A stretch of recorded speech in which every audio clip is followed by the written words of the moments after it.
नमस्कार, बहुत स्वागत है। आप देख रहे हैं जेकेएलएच प्राइम टाइम। मैं हूं आपके साथ अबू हुरैरा।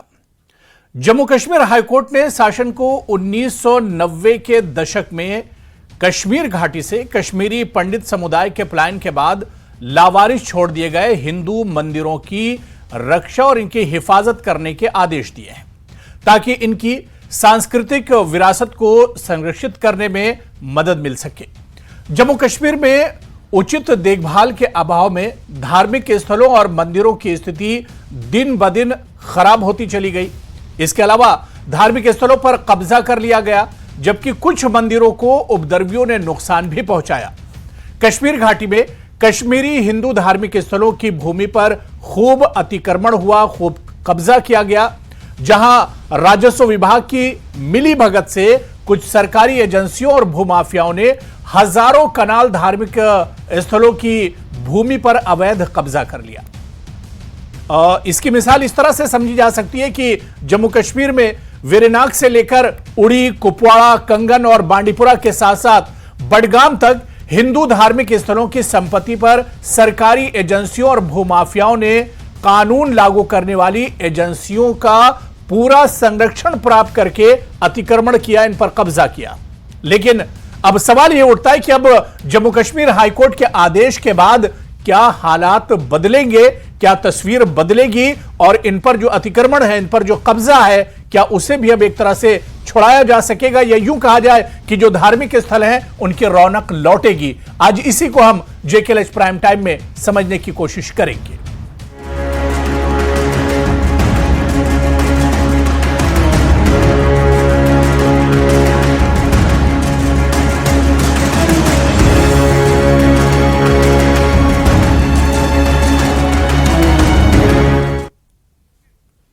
और चलिए इसी को हम समझने की कोशिश करेंगे। बहुत खास मेहमान मेरे साथ जुड़े हुए हैं। बहुत जल्दी अपने मेहमानों का आपसे इंट्रोडक्शन भी करा देता हूं। इस वक्त मेरे साथ बहुत खास मेहमान अमित रैना जी, जो कि रूट्स इन कश्मीर के स्पोक्स पर्सन है, वो हमारे साथ इस चर्चा में जुड़े हुए हैं। कुछ देर में कुछ और मेहमान भी इस चर्चा में जुड़ेंगे। बहुत स्वागत है अमित रैना जी आपका न्यूज 18 जेकेएलएच में। मेरी आवाज अमित रैना जी आप तक आ रही है? हाँ जी, आ रही है। नमस्कार अमित रैना जी, एक लंबी लड़ाई कश्मीरी पंडितों ने, आप लोगों ने लड़ी है जम्मू कश्मीर में Kashmiri Hindu temple and shrine board को लेकर, बिल को लेकर, और इसके अलावा जो धार्मिक स्थल थे, कश्मीरी पंडितों के जो मंदिर थे और इसके अलावा जो धार्मिक स्थल थे उन्हें बचाने के लिए। और अब जम्मू कश्मीर हाईकोर्ट का जो आदेश आया, इसे किस तरह से देखते हैं?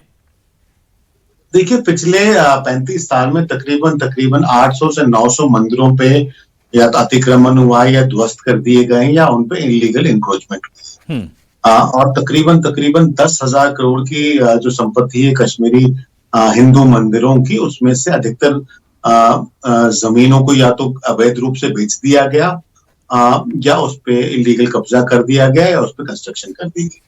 और इसको लेकर काफी चिंता थी समुदाय में और उसको लेकर काफी प्रयास भी किया गया, चाहे वो टेंपल एंड श्राइन बिल को लेकर जो प्रयास किया गया 2019 से पहले, और उसके बाद जो भी लीगल तौर से जो भी उपाय किए जा सकते किए गए। तो एक जो कल जो न्याय पालिका का जो कल आदेश आया है, बड़ा ही वेलकम आदेश है और कहीं ना कहीं एक प्रयास है जो भू माफिया है कश्मीर में, खासकर जो मंदिर को लेकर जो भू माफिया सक्रिय है, उसको तोड़ने का। मेरी सिर्फ चिंता का विषय एक ये है कि अनफॉर्चुनेटली इस भू माफिया में कहीं ना कहीं काफी तहसीलदार और काफी पटवारी डायरेक्टली इन्वॉल्व थे और उनके संरक्षण में ये इंक्रोचमेंट हुए, ये डिमोलिशंस हुए। यानी सरकारी एजेंसियां भी इसमें शामिल रही। अमित रैना जी, सरकार का भी हाथ रहा, सरकारी एजेंसियों का भी हाथ रहा इसमें? बिल्कुल, सरकारी एजेंसियों का भी हाथ रहा है, सरकार का भी हाथ रहा है और काफी मंदिरों में सरकार ने, सरकारी डिपार्टमेंट ने अवैध रूप से कब्जा कर उस पर बिल्डिंग्स बनाई हैं। तो अगर आज वही पटवारी और आज वही तहसीलदार अगर उस इंक्रोचमेंट को, इस इलीगल ऑक्यूपेशन को उसको दायित्व दिया जाता है कि उसको खाली कराया जाए, तो ये एक एक्सरसाइज अपने आप में फेल होगी। तो सरकार को कहीं ना कहीं प्रयास करना। मैं अमित रैना जी, अमित रैना जी, इस पर हम बहुत डिटेल में बात करेंगे आज। बहुत खास मेहमान भी मेरे साथ जुड़ रहे हैं। कुछ और मेहमान हैं, उनका भी तारुफ करा देता हूं, इंट्रोडक्शन करा देता हूं और बहुत तफसील से। बहुत इंपॉर्टेंट इशू है, ये बहुत सेंसिटिव इशू है और इसकी डिमांड आज से नहीं, जिस तरह से अमित रैना जी ने कहा कि 35 साल से इसकी डिमांड की जा रही है, लेकिन यह डिमांड पूरी नहीं हुई। बल्कि 2009 में, जहां तक मुझे याद आ रहा है कि 2009 में पहली बार बोर्ड बनाने के लिए जो बिल था वो असेंबली के पटल पर रखा गया था, लेकिन किसी सरकार ने साथ नहीं दिया और आज तक वो बिल एक तरह से पूरा नहीं हुआ और बोर्ड नहीं बन पाया और आज हाईकोर्ट को एक तरह से यह आदेश देना पड़ा। इस पर आएंगे, तफसील से हम बात करेंगे, तमाम चीजें निकल कर आएंगी। अपने मेहमानों का आपसे बहुत जल्दी मैं तारुफ करा देता हूं। रविंदर पंडिता जी हैं, बहुत खास मेहमान है हमारे, फाउंडर हैं सेव शारदा कमेटी के, वो हमारे साथ जुड़े हुए हैं, अक्सर हमारे साथ चर्चा में जुड़ते हैं। रविंदर पंडिता जी, सर बहुत स्वागत है आपका न्यूज 18 JKLH में। मेरे साथ एडवोकेट CM कौल जी हैं, जिन्होंने पूरी लड़ाई इसकी लड़ी है, लीगल एक्सपर्ट हैं, वो हमारे साथ इस चर्चा में जुड़े हुए हैं। सुरेंद्र अंबरदार जी हैं, सीनियर लीडर हैं जम्मू कश्मीर BJP के, वो भी इस चर्चा में मेरे साथ हैं। और मेरे साथ एक और खास मेहमान रफीक राथर जी, जम्मू कश्मीर PDP के तर्जुमान है, स्पोक्स पर्सन है, वो भी हमारे साथ जुड़े हुए हैं। सभी मेहमानों का बहुत इस्तकबाल है, बहुत स्वागत है। शुरुआत करेंगे, अमित रैना जी ने बहुत मुख्तसर में कई चीजें बताई हैं, उस पर भी हम आएंगे, लेकिन मैं चाह रहा हूं शुरुआत मैं CM कौल जी आपसे करना चाह रहा हूं। एक लंबी लड़ाई आपने लड़ी और फैसला आपके हक में आया, किस तरह से इस फैसले को देखते हैं? देखिए, जो अदालत के फैसले होते हैं जी, वो उसी की तरीके से पढ़े जाते हैं और उसी के तरीके से हम उस पर कार्रवाई करते हैं जी। ये मसला 1990 का है, जब कश्मीरी पंडितों का पलायन हुआ। जब पलायन हुआ तो लोग भाग गए, पीछे उनके मंदिर रहे, शिवाला रहे, बिल्कुल आश्रम रहे और बाकी जगह रही जहां पर पूजा पाठ कश्मीरी पंडित करते हैं और करते भी थे। तो उनको देख रेख के लिए, उनके रख रखाव के लिए, उनके मंदिरों को कामयाबी से अच्छी तरह रखने के लिए उस वक्त कोई मैकेनिज्म नहीं था, एंटायरली डिपेंडेंट था। चाहे कोई भी सरकारी अफसर अगर कार्रवाई करता तो करता, नहीं तो नहीं। उस वक्त की सरकार ने इस जरूरत को शिद्दत से महसूस किया और उन्होंने एक एक्ट बनाया जिसका नाम है Jammu and Kashmir migrant immovable property preservation protection and restraint on distress sales act 1997 जी। इस एक्ट को हम जनरली कहते हैं माइग्रेंट एक्ट शॉर्ट में। ये माइग्रेंट एक्ट जब बन गया तो उससे एक जवाजियत बनी जी कि कश्मीरी पंडितों के जो प्लेसेस ऑफ वर्शिप है, मंदिर है, शिवाला है और बाकी जगह हैं, उनको कैसे प्रोटेक्ट किया जाए। जब हम ये एक्ट देखते हैं तो इस एक्ट की बुनियाद पर जो concerned district magistrate deputy commissioner होता है कंसर्न्ड डिस्ट्रिक्ट का, वो लीगली बाउंड है, कानूनी तौर पर उसको अपने टेरिटोरियल जूरिसडिक्शन में जितने मंदिर हैं, जितने शिवाला हैं, जितने प्लेसेस ऑफ वर्शिप हैं, जो और भी जहां पर हमारे बुजुर्गों ने साधना की थी, आश्रम हैं, उनको प्रोटेक्ट करना, मेंटेन करना, एनक्रोचमेंट खत्म करना। तो इसी डायरेक्शन में डिस्ट्रिक्ट गांदरबल में 2 मंदिर हैं, इनमें से एक हिस्टोरिकल इंपॉर्टेंस का है, आर्कियोलॉजिकल इंपॉर्टेंस का है, जिसको देवराज भैरव मंदिर कहा जाता है, और दूसरा है विदुषी मंदिर जी। एक ट्रस्ट बना था, उस ट्रस्ट ने ऑनरेबल हाई कोर्ट में एक रिट पिटीशन फाइल की और यह कहा कि सरकार को एक हिदायत की जाए कि जो विदुषी टेंपल है, भैरवनाथ जी का टेंपल है, वो प्रिजर्व किया जाए, प्रोटेक्ट किया जाए। तो प्रोसीजरली डिवीजन बेंच ने पिछले दिनों बहस सुनकर, सरकार की बहस सुनकर, हमारी बहस सुनकर, हम वीडियो कॉन्फ्रेंस के जरिए हमें इजाजत दी गई थी कि हम वहां पर बहस करें जी। और पूरी टीम ने बहस की, जज साहिबान ने हमारी बात आराम से सुनी और कानून को देखते हुए, सरकार के ऑब्जेक्शंस को देखते हुए हालात वाकत को देखते हुए एक लैंडमार्क जजमेंट अनाउंस की। वो जो प्रोमलगेट जजमेंट हुई उसके मुताबिक जितने भी कश्मीरी पंडितों के मंदिर हैं, प्लेस ऑफ वर्शिप है, शिवाला है, आश्रम है, वो जो टेरिटोरियली डिप्टी कमिश्नर रिस्पांसिबल होगा, जिसके टेरिटोरियल जुरिस्डिक्शन में वो प्लेस ऑफ वर्शिप होंगे। मैनेजमेंट मतलब सीएम कौल जी एक लंबी लड़ाई थी जिसमें कहा जा सकता है कि जीत हासिल हुई। जी ऑनरेबल हाई कोर्ट ने कश्मीरी पंडितों के जो मंदिर है हुक्म सादिर किया कि ये मंदिर बचाए जाए, रिनोवेशन की जाए, मेंटेन की जाए, एनक्रोचमेंट खत्म की जाए। बिल्कुल। मैं रविंदर पंडिता जी आपके पास आना चाहूंगा। सीएम कौल जी ने तमाम तफसील बताई कि अदालत के बाहर क्या कुछ हुआ, लेकिन अदालत के अंदर क्या कुछ हुआ, लेकिन अदालत के बाहर एक लंबी लड़ाई रविंदर पंडिता जैसे लोगों ने लड़ी है। इसके लिए रविंदर पंडिता जी, आज के इस दिन को कैसे आप देखते हैं, और क्या जो जिस चीज के लिए लड़ाई लड़ी थी, प्रधानमंत्री से भी आप लोग मिले, गृह मंत्री से भी आप लोग मिले, अदालत के बाहर एक प्रोटेस्ट और एहतजाज भी इसके लिए करते रहे, लंबी लड़ाई और कई सरकारें आई चली गई, तो इसे किस तरह से देखा जाए? क्या आज हक मिल गया है? क्या वो डिमांड पूरी हो गई या भी ख्वाब अधूरा है? बहुत बहुत शुक्रिया जी मधु करने के लिए। देखिए, मैं वेलकम करता हूं जो ऑनरेबल हाई कोर्ट ने जो डिसीजन दिया है जी। कम से कम एक उम्मीद सी उजागर हुई है फिर से कि सरकार शायद हरकत में आएगी। जो 1997 में हमारा माइग्रेंट्स एक्ट जैसे एडवोकेट सीएम कौल साहब ने बताया, अफसोस ये है कि कितना उस पर जमीनी तौर पे अमल हुआ है। आप जो भी रेवेन्यू रिकॉर्ड निकालेंगे जिस भी मंदिर का, पहले तो कमजोरी हमारी समुदाय की भी है, हमने इसके लिए पूरी उतनी कोशिशें नहीं करी ग्राउंड जीरो पे रिक्लेम करने की जितनी करनी चाहिए, तभी तो सरकार के व्यू में बात आएगी। पर हमने जरूर पिटिशंस करी, हमने जरूर मुलाकातें करी, हमने हमेशा इस चीज के लिए लड़ा कि टेम्पल्स एंड श्राइन्स बिल्स को लाया जाए। मुझे याद है हम महबूबा मुफ्ती जी से भी सीएम जब थी 2 बार मैं खुद भी मिला हूं इस पे, और मुझे पर यह भी मालूम है कि हमारी कुछ हिंदू तंजीमों ने कैसे उसको अपोज भी किया, उस टेम्पल एंड श्राइन बिल को। यहाँ बरदार जी मेरे साथ बैठे हैं जी, हमारे भाई हैं, बिल्कुल जानते हैं सारा कुछ, तो मैं उस तफसील में नहीं जाऊंगा पर रेवेन्यू रिकॉर्ड्स की जरूर बात करूंगा। आज की तारीख में खाली हाई कोर्ट के डिसीजन से काम नहीं होएगा, हमने इस पार क्या उस पार भी कोर्टों से डिसीजन लिए हैं, पीओके के सुप्रीम कोर्ट से भी, पर ये इसमें अमल कितना हो सकता है जमीनी तौर पे वो देखना है। इसके लिए मैं ये सरकार से बहुत अहम बात है, मैं सरकार से ये मुतालबा करते आ रहा हूं पहले भी और आज भी कि अगर हमारी असेंबली में कम से कम temple and shrine bill pass नहीं हो पाई किसी भी वजह से, जो भी वजूहत रही, पर कम से कम एक बोर्ड बनाए आप, टेम्पल्स एंड श्राइन्स बोर्ड।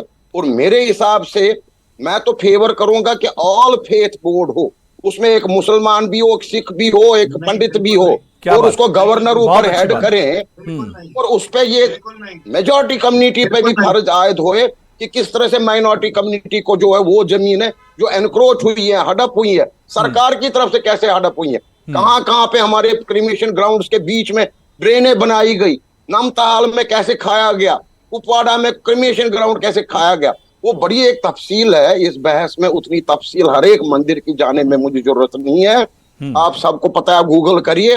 पर इस मौजूदा सरकार को अगर एक पीछे एक टूल मिला है थ्रू हाई कोर्ट, जिसमें हमारे सीएम कौल साहब ने बड़ी मेहनत करी है, एक अनंतनाग जिले का भी ऐसा ही एक जजमेंट आया है अपार्ट फ्रॉम डिस्ट्रिक्ट गांधरबल, तो ये खाली मखसूस 2 जिला का ना रहे, ये इंप्लीमेंट होए as a whole. An ordinance and notification should be brought by the present government, which should cover all the temples and shrines in the valley as well as whole state, and a board be constituted. ये मेरा मुतालबा रहेगा जी short में। बिल्कुल implementation बहुत सख्त है, जाहिर सी बात है। रैना जी ने भी बताया जी, रेवेन्यू अथॉरिटीज जो है ना घिस के हमारे रेवेन्यू रिकॉर्ड ही घिस गए।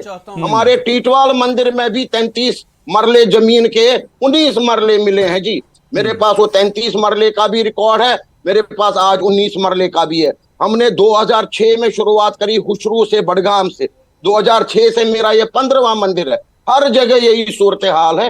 तो इसको काबू करने के लिए आपको यही करना पड़ेगा कि जब तक आप बोर्ड नहीं बनाएंगे और वो बोर्ड सख्ती से काम करे, उसका हेड वो गवर्नर हो स्टेट का। शुक्रिया। बिल्कुल, बहुत अच्छी बात रविंदर पंडिता जी आपने कही कि इस पर अमल कितना होगा। चाहता हूं हाईकोर्ट का ये आदेश है, अदालत का ये हुक्म है, लेकिन इस पर अमल कितना होगा ये आने वाले दिनों में देखना बहुत अहम होगा। मैं अब अमित रैना जी, एक मिनट जी सीएम कॉल जी कुछ कहना चाह रहे हैं एडवोकेट साहब जी। मैं आ रहा हूं सुरेंद्र अंबरदार जी, मैं आ रहा हूं जी। I'll take 2 minutes only. जी। एक बात साफ करना चाहता हूं मैं जी, किसी को कोई शक शुबा नहीं रहना चाहिए। जो ये जजमेंट हुई है, ये जजमेंट ऑनरेबल डिवीजन बेंच की है।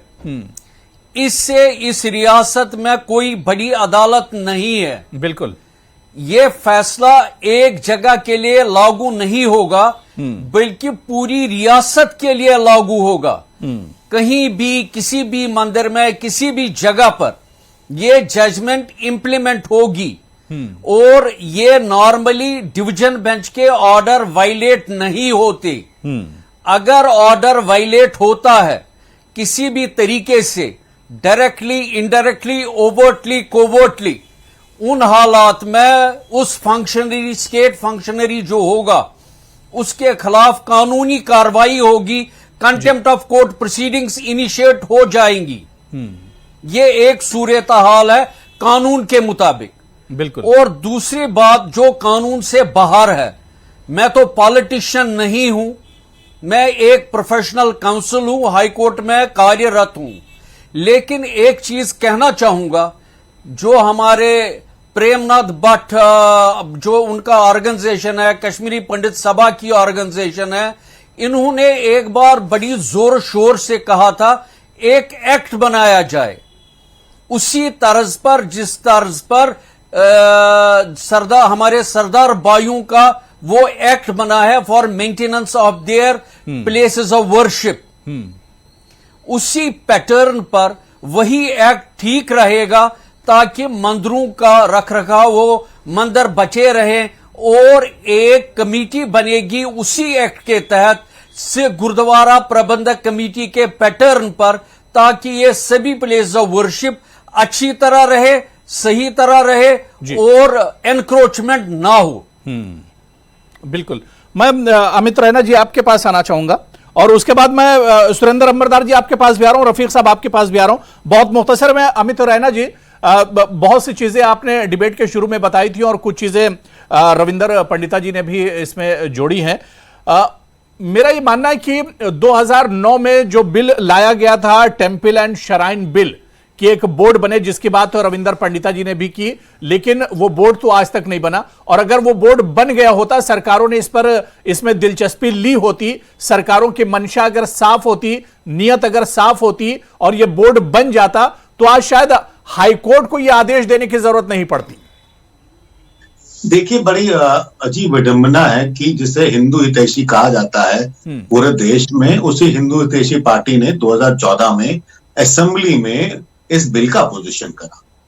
भारतीय जनता पार्टी ने कहा कि हम, बीजेपी ने भी अपोज किया था और कांग्रेस ने भी अपोज किया था। बिल्कुल, भारतीय जनता पार्टी ने ऑन रिकॉर्ड कहा कि हम गर्दनें काट देंगे, मगर ऐसे शब्दों का प्रयोग किया जो कहना भी अनुचित है, मगर हम ये बिल को नहीं आने देंगे। समस्या ये है कि मैंने जैसे आपको पहले कहा कि कश्मीर में जो मंदिरों की संपत्ति है वो 10,000 करोड़ से ऊपर की है, और इसको लेकर हर पॉलिटिकल पार्टी के जो माफियाज हैं, हर पॉलिटिकल पार्टी के माफियाज हैं, वो उसमें इंटरेस्टेड है और वो हर प्रयास करेंगे कि इस मंदिर बिल को ना लाने दिया जाए। समस्या यह है कि जब 2019 के बाद केंद्र शासित प्रदेश बना तो उम्मीद थी कि कहीं ना कहीं, क्योंकि अब पॉलिटिकल पार्टीज का इंटरफेरेंस बिल्कुल जीरो पे है, केंद्र सरकार है, भारतीय जनता पार्टी की सरकार है, एलजी एडमिनिस्ट्रेशन है, तो इस बिल को लाया जाएगा। मेरी चिंता उस बिल को लेकर भी नहीं है। अगर बिल आता है कोई बात नहीं, बिल नहीं आता कोई बात नहीं।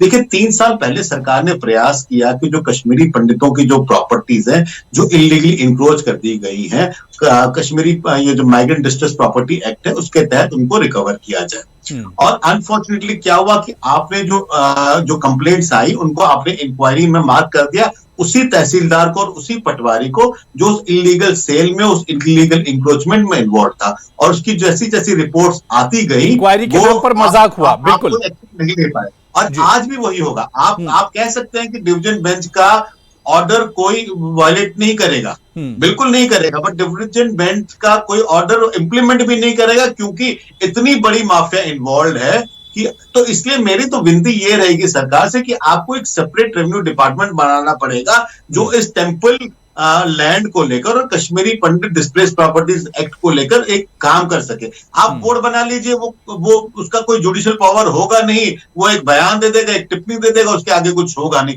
तो जब तक आप एक इफेक्टिव रेवेन्यू डिपार्टमेंट का एक टीम नहीं बनाते, एक एसआईटी गठन नहीं करते हैं, तब तक आप ये लैंड रिकवरी नहीं कर सकते। आप कितने भी ऑर्डर्स ले आए, दिल कहने के लिए वो बहुत अच्छे हैं, मगर क्या वो ग्राउंड पे इफेक्टिव होंगे? बिल्कुल नहीं होंगे।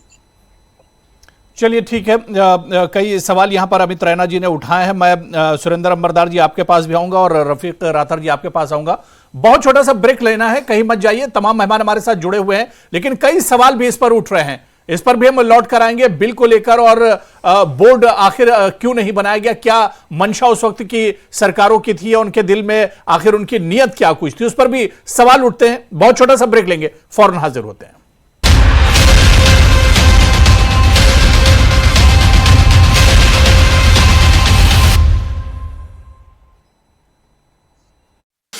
अब दोनों की हत्या किए जाने की आशंका। जम्मू कश्मीर में पहली बार शुरू हो रही मिस यूनिवर्स प्रतियोगिता, पूर्व मिस इंडिया सना दुआ ने दिया बयान। सोलन में कोऑपरेटिव सोसाइटी में बड़ा घोटाला आया सामने, पूर्व अध्यक्ष और पदाधिकारियों ने अपने रिश्तेदारों को बांटे करोड़ों के ऋण। बिलासपुर में झंडूता के गांव सलासी में रजत नाम के शख्स ने की आत्महत्या, पत्नी पर आत्महत्या के लिए उकसाने का आरोप। बस स्टैंड डलहौजी गांधी चौक सड़क खस्ताहाल, सड़क में गड्ढों की भरमार, जिसके चलते दुर्घटना होने का लगा भय। हिमाचल में मिल्क फेडरेशन ने घी, मक्खन और पनीर के दाम बढ़ाए, घी के दाम में 50 रुपए, मक्खन के दाम में 30 रुपए बढ़ोतरी। सड़क सुरक्षा को लेकर सिरमौर प्रशासन गंभीर, सड़कों के ब्लैक स्पॉट को प्रशासन करेगी फिक्स। सब्जी मंडी में मूलभूत सुविधाओं का अभाव, व्यापारियों और किसानों को करना पड़ रहा परेशानियों का सामना। कुफर फल मंडी पर फिर मंडराने लगा भूस्खलन का खतरा, फल मंडी की पहाड़ी से हर रोज गिर रहे पत्थर। जम्मू में सुरक्षा बलों का सर्च ऑपरेशन, गुरहापट्टन में देखे गए कुछ संदिग्ध, सुरक्षा बलों ने पूरे इलाके को घेरा। गुरहापट्टन गांव में एक प्रत्यक्षदर्शी ने संदिग्धों को देखा, बताया 3 लोग हथियार लेकर उनके घर आए, उनसे मांगा पानी। सुरक्षा बलों का सर्च ऑपरेशन जारी। जम्मू कश्मीर हाई कोर्ट का मंदिरों और तीर्थ स्थलों की संपत्तियों के संरक्षण को लेकर बड़ा फैसला, यूटी प्रशासन को ऐतिहासिक स्थलों की सुरक्षा के दिए आदेश। अमरनाथ यात्रा के लिए जम्मू बेस कैंप से श्रद्धालुओं का 15वां जत्था हुआ रवाना, जत्थे में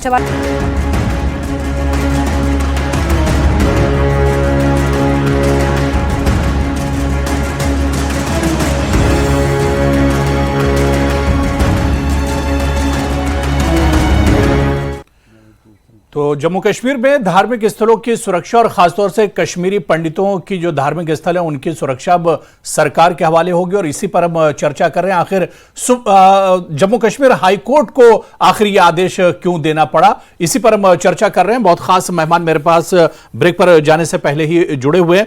मैं ब्रेक के बाद सुरेंद्र अंबरदार जी आपके पास आना चाहूंगा, आपसे ही शुरुआत करना चाहूंगा। सुरेंद्र अंबरदार जी, जब सरकारों ने कुछ नहीं किया इस मामले में, कश्मीरी पंडित और कश्मीरी हिंदू भाई जब इस पर प्रोटेस्ट और एहतजाज और उनकी डिमांड करते करते थक गए, सरकारों ने तब भी कुछ नहीं किया, और अब सरकार तो अब है नहीं, पिछली सरकारों ने कुछ किया नहीं, फिर अब इस पर हाईकोर्ट को इंटरफेयर करना पड़ा, हाईकोर्ट को यह आदेश देना पड़ा। अगर सरकारों ने किया होता तो शायद आज सुप्रीम कोर्ट, आज हाईकोर्ट को की यह नौबत नहीं आती।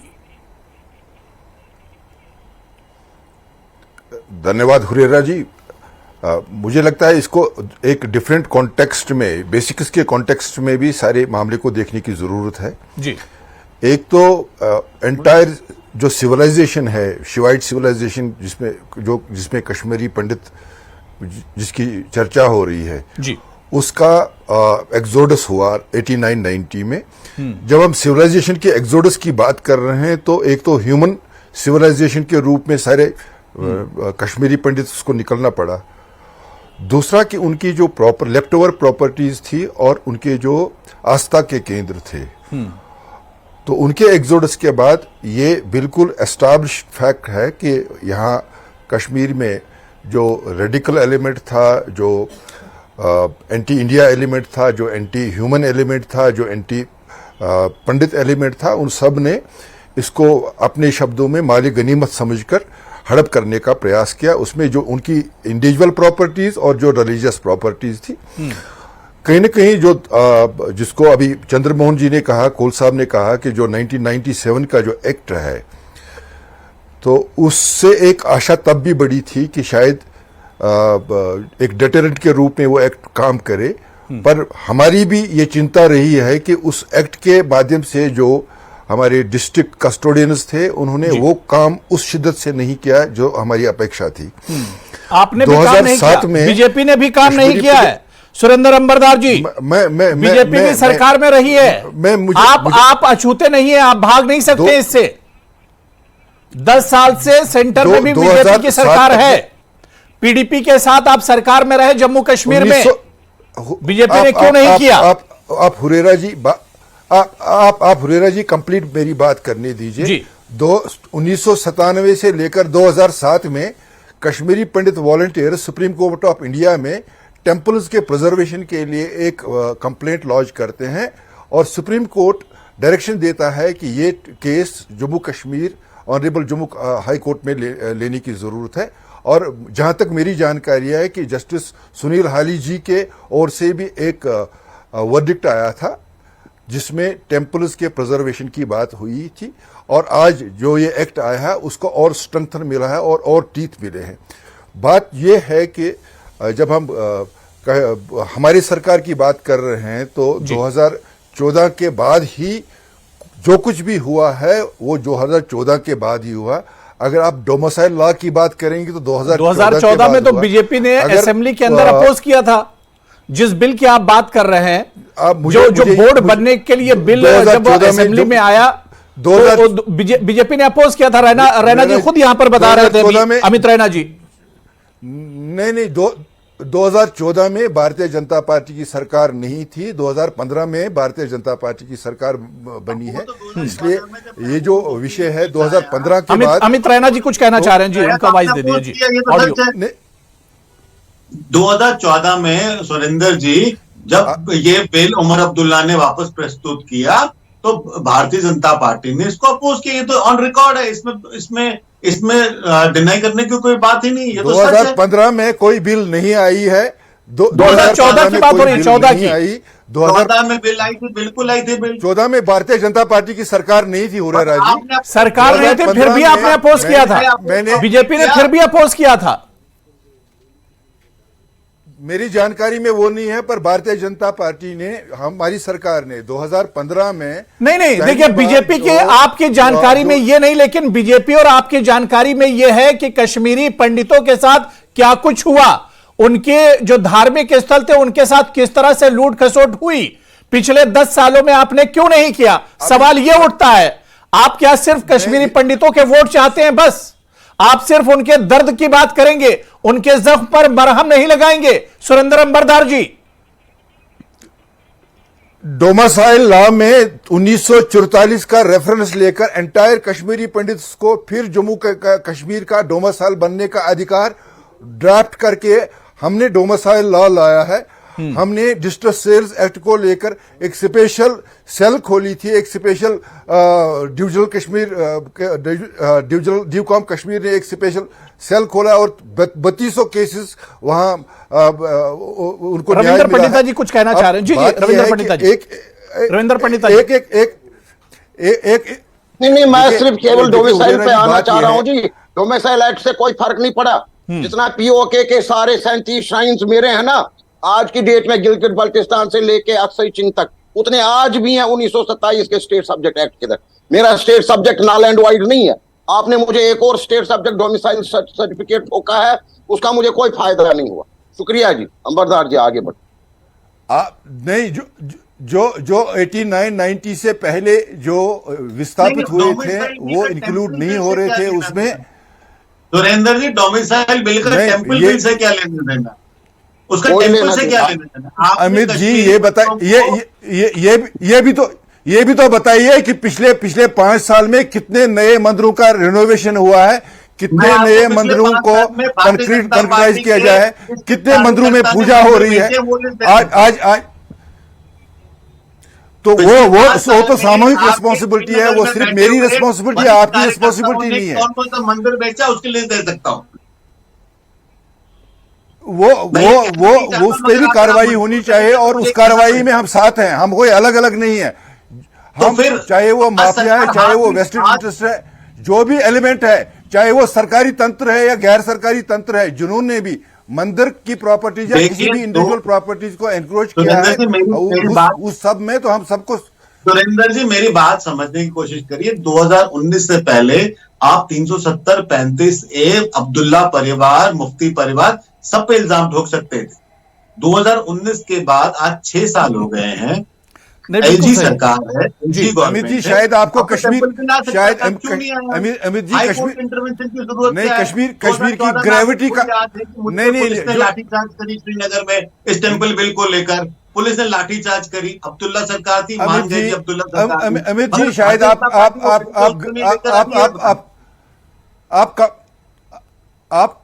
आप कंप्रेहेंसिवली नहीं देख रहे हैं कश्मीर को। यहाँ सब कुछ हालो था, यहाँ सब कुछ खत्म हो गया था, सिर्फ मंदिर की ही प्रॉपर्टी, यहाँ सरकार की प्रॉपर्टी, और सरकार भी कहीं नहीं थी, यहाँ सरकार की रिट नहीं चल रही थी। 370 के बाद हालात तो सुरेंद्र अंबरदार जी आप ही लोग कहते हैं कि 370 के बाद हालात बेहतर हो गए। 370 के बाद कम से कम कश्मीरी पंडितों का ख्याल रखा जाना चाहिए था। आज भी वो इंतजार कर रहे हैं, आज भी अपने ही देश में दर बदर भटक रहे हैं, आज भी वो मजबूर है अपने देश में, अपनी जमीन को नहीं जा सकते वो। मैं रफीक राथर साहब को भी जोड़ लेता हूं, बहुत देर से इंतजार कर रहे हैं। बहुत शुक्रिया रफीक राथर जी, बहुत देर से आप इंतजार कर रहे हैं।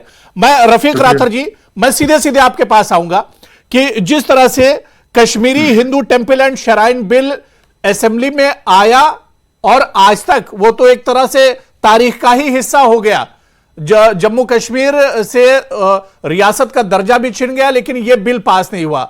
यानी सरकारों की मंशा थी ही नहीं, सरकारें चाहती ही नहीं थी। जिस तरह से अभी कोई पैनलिस्ट कह रहा था कि सबकी मिली भगत थी इस लूट घसोट में।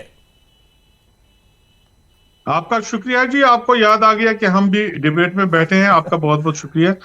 एक्चुअली जो बिल पास, जो आज हाई कोर्ट का ऑर्डर आया, मैं उसको वेलकम करता हूं। और जितने भी पैनलिस्ट हैं सब लोगों ने, बीजेपी के रिप्रेजेंटेटिव को छोड़कर जिन लोगों ने भी बात की, उन्होंने मेरिट पर बात की। और मैं जाती तौर ये समझता हूं कि अच्छी बात है, कोई भी समुदाय हो, पंडित बरादरी के लोग हो, हिंदू हो, मुसलमान हो, सिख हो, जो भी लोग हो, उनका हक बनता है कि वो अपनी प्रॉपर्टीज को। पीडीपी नहीं, मुझे ये बताइए, जब एम्प्लॉयज के लिए क्वार्टर बन रहे थे तो आपने ये एस्टैब्लिश कर दिया कि इसराइल यहां बसने जा रहा है, और ये आप आज कह रहे हैं, आप एक्नॉलेज कर रहे हैं। किस बात को एक्नॉलेज कर रहे हैं? जब आप बात कर रहे थे मैंने आपको टोका नहीं, आपने ये एस्टैब्लिश किया जो सिर्फ एम्प्लॉयज के लिए एक टेम्परेरी कॉलोनीज बन रही थी, और आपने एस्टैब्लिश कर दिया कि इसराइल टाइप की कॉलोनीज कश्मीर में बन रही है। और आप सरकार देखिए, बीजेपी और बीजेपी एक दूसरे को बहुत अच्छे से समझते हैं, साथ में दोनों ने काम किया है।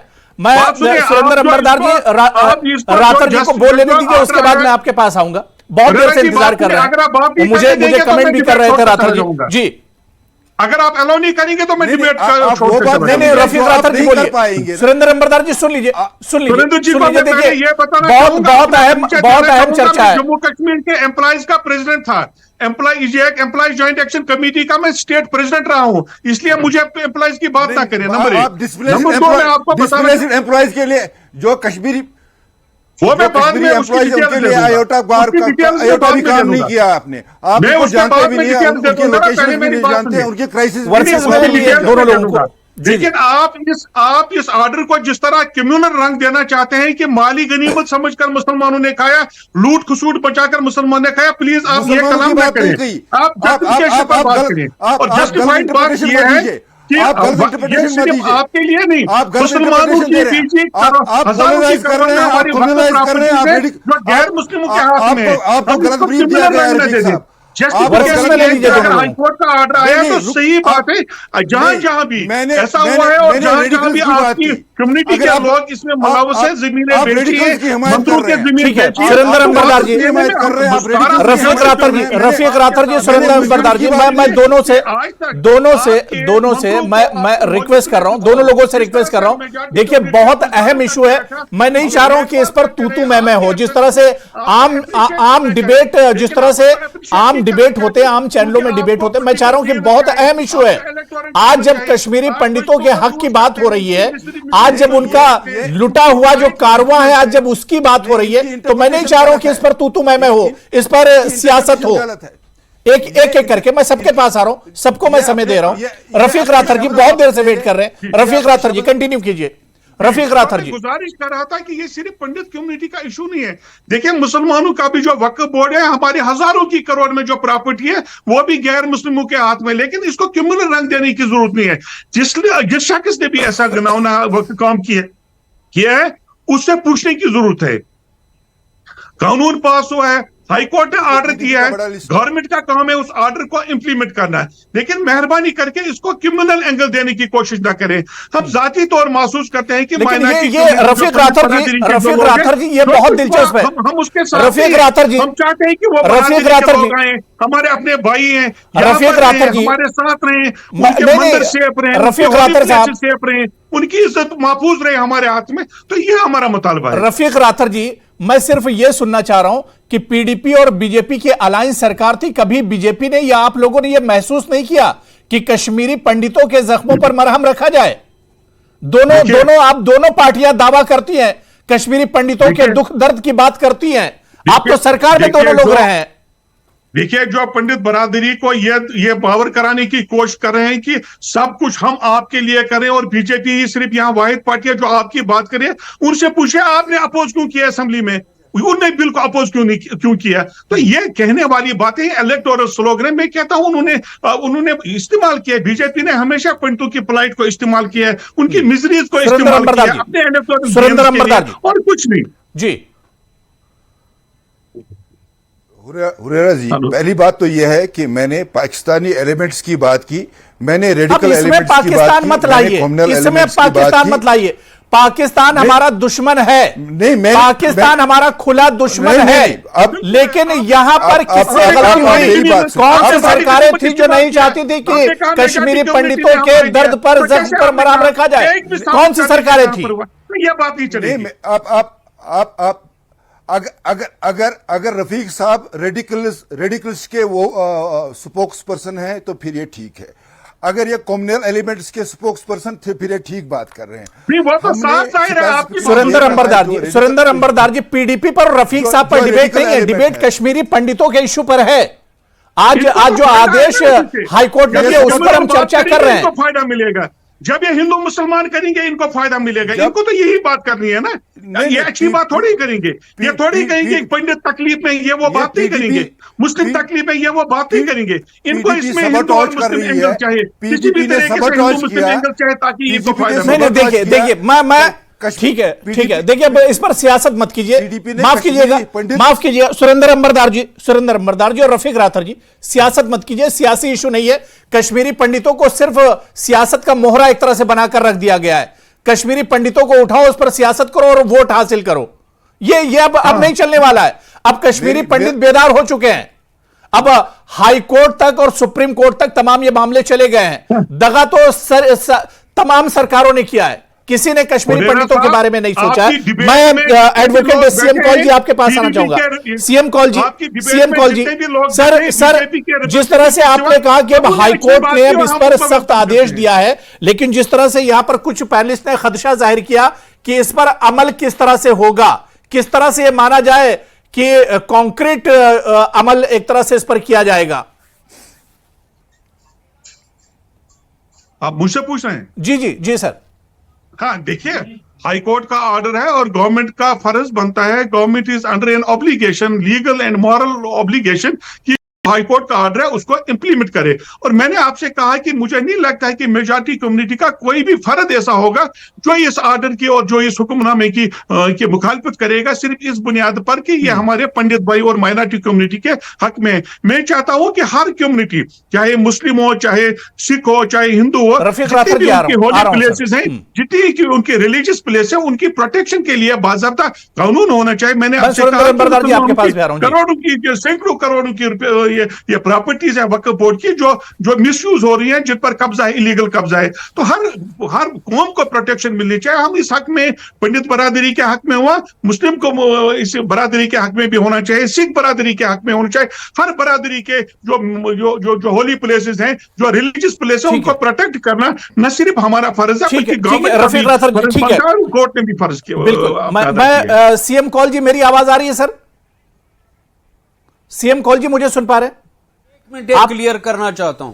जी जी, मैंने पहले भी कहा जी, अब दोबारा कह रहा हूं कि अगर इस ऑर्डर की जो ऑनरेबल डिवीजन बेंच ने अनाउंस किया है कोई भी अवहेलना होती है तो वो डायरेक्टली कंटेम्प्ट बन जाएगा और उस आदमी के खिलाफ चाहे स्टेट फंक्शनरी हो। सर सवाल ये उठता है कि हाईकोर्ट ने आदेश दे दिया, डिवीजन बेंच ने आदेश दे दिया, लेकिन करना तो ये सरकार को ही है, एडमिनिस्ट्रेशन को करना है। एक मिनट प्रोसीजर वही है जी। एक मिनट मैं क्लियर करना चाहता हूं। सरकार को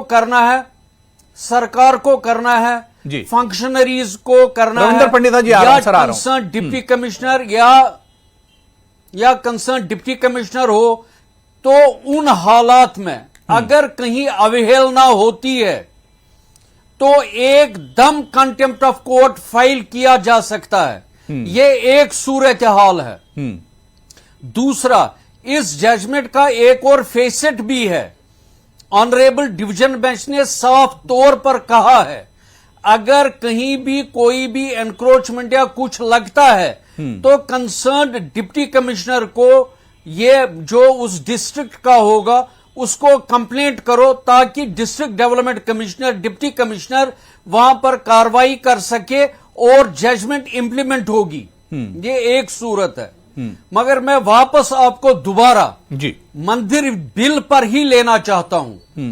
वो as an advocate I don't say that, लेकिन ये बात जरूरी कहना चाहता हूं। चलो आज तक नहीं हुआ, आज तक क्या वजूहात थे, क्या हालात थे, क्या वाक़ात थे, क्या मोहरिकात थे, उनको देखते हुए एक तरफ करते हुए आज एक नई पहल होनी चाहिए। बिल्कुल बिल्कुल। आज अगर रविंद्र पंडिता जी अवेलेबल अब क्या आपको लग रहा है कि एक नई पहल होगी, हालात यहां से बदलेंगे, लुटा हुआ जो कारवां है वो फिर से एक तरह से गुलजार होगा? और ये लेजिस्लेशन, रविंद्र पंडिता जी, ये लेजिस्लेशन पार्लियामेंट में भी हो सकती है। जी जी जी, देखिए मैं इस बात को मानता हूं। मैं 2006 से घाटी में वापस कई सारे मंदिरों को, ये मेरा 15वां मंदिर है जो टीटवाल की हम बात करते हैं अक्सर आजकल, बड़ा प्रेस्टीजियस और स्ट्रेटेजिकली लोकेटेड। पर 2006 में 370 एब्रोगेट नहीं हुआ था। जमीनी हालात वही थे जो आज भी जमीनी हालात। मुझे कहीं पे फर्क नहीं लगा खुशरू के मंदिर में और टीटवाल के मंदिर में। रेवेन्यू रिकॉर्ड्स खत्म, हमने पहल नहीं करी उस तरह से जितनी करनी चाहिए कश्मीरी पंडित समुदाय को, नहीं करी। मैं 2006 का भी देख रहा हूं बड़गाम जिले का, मैं आज last village of India Titwal भी देख रहा हूं। दोनों में मुझे लग रहा है जब तक मेजॉरिटी कम्युनिटी नीचे ग्राउंड लेवल पे, आप सुप्रीम कोर्ट का ऑर्डर लेके आइए, वो जुडिशरी का इंप्लीमेंट करना है ब्यूरोक्रेसी ने नीचे करना है, पटवारी और एसएचओ ने। सर कुछ नहीं होएगा जब तक आपका सिविल सोसाइटी वहां पे लोकल मेंबर साथ नहीं देंगे, जब तक वो मुस्लिम समुदाय साथ नहीं देगा, और ये चीजें देखिए बड़ी कामयाब नहीं होंगी। मैं जी ने कहा कि जब तक सिविल सोसाइटी और जो मेजॉरिटी है वो जब तक साथ नहीं आएगी मसला हल नहीं होगा। मुस्लिम भी रखिए, सिख भी रखिए, पादरी भी रखिए, सब रखिए, उस पर इम्प्लीमेंटेशन बड़ी सख्ती से होए। रफीक राथर जी का ऑडियो नहीं आ रहा है जैसा देखिए, कोई उस पर मंदिर पे फर्क नहीं पड़ा जी। मैं 15वां मंदिर बना चुका हूँ। शुक्रिया रफीक राथर जी, बहुत अहम बात कही है यहाँ पर पंडिता जी। मैं ये दोबारा 2 मिनट के लिए आना चाहता हूँ 2 मिनट मैं सर आ रहा हूं, सीएम कॉल जी, मैं आ रहा हूं। रफीक राठौर जी से रिएक्शन ले ले, तो मैं आ रहा हूं। मैं आ रहा हूं सुरेंद्र अंबरदार जी, अभी चर्चा चलेगी, डिबेट चलेगा, अभी मैं आ रहा हूं। रफीक राठौर मेरे बात ने सही बात कही कि सिविल सोसाइटी का ग्रुप कॉन्स्टिट्यूट होना चाहिए जो इन तमाम प्रॉपर्टीज को देखे, और जहां जहां पर भी एनक्रोचमेंट है, जहां पर इलीगली वो ऑक्यूपाई किया है, किसी भी शख्स ने किया हो, कितना भी पावरफुल हो, उसके खिलाफ एक्शन होनी चाहिए और ये जमीनें रिट्रीव होनी चाहिए। मुसलमानों को साथ में आना होगा जम्मू कश्मीर के, दरख्वास्त कश्मीर की जो मेजोरिटी है, दरख्वास्त है कि इसको जस्ट की बुनियाद पे देखा जाए, इसको कोई क्रिमिनल एंगल ना दिया जाए जिस तरह से बीजेपी के दोस्त देना चाहते हैं। रफीक राठौर जी, जो बात यहां पर रविंदर पंडिता जी कह रहे थे कि जो मेजोरिटी है, जो मंदिर नहीं बनते, जो मेजोरिटी है जम्मू कश्मीर की, जब वो निकलकर सामने आएगी तो तमाम मसले हल हो जाएंगे। मैंने गुजारिश की आपसे, कोर्ट का सहारा लेना पड़ेगा। सही कह रहे हैं, और मुस्लिम मेजोरिटी जो यहाँ पर है वो तैयार है, बल्कि हम चाहते हैं कि चलिए ठीक है, मैं अमित रैना जी और सुरेंद्र अंबरदार जी और कौल साहब, मैं आऊंगा, सब सारे मेहमान मेरे साथ बने हुए हैं। बहुत छोटा सा ब्रेक लेंगे, चर्चा जारी रहेगी, बहुत छोटा सा ब्रेक लेंगे, फौरन हाजिर होते हैं।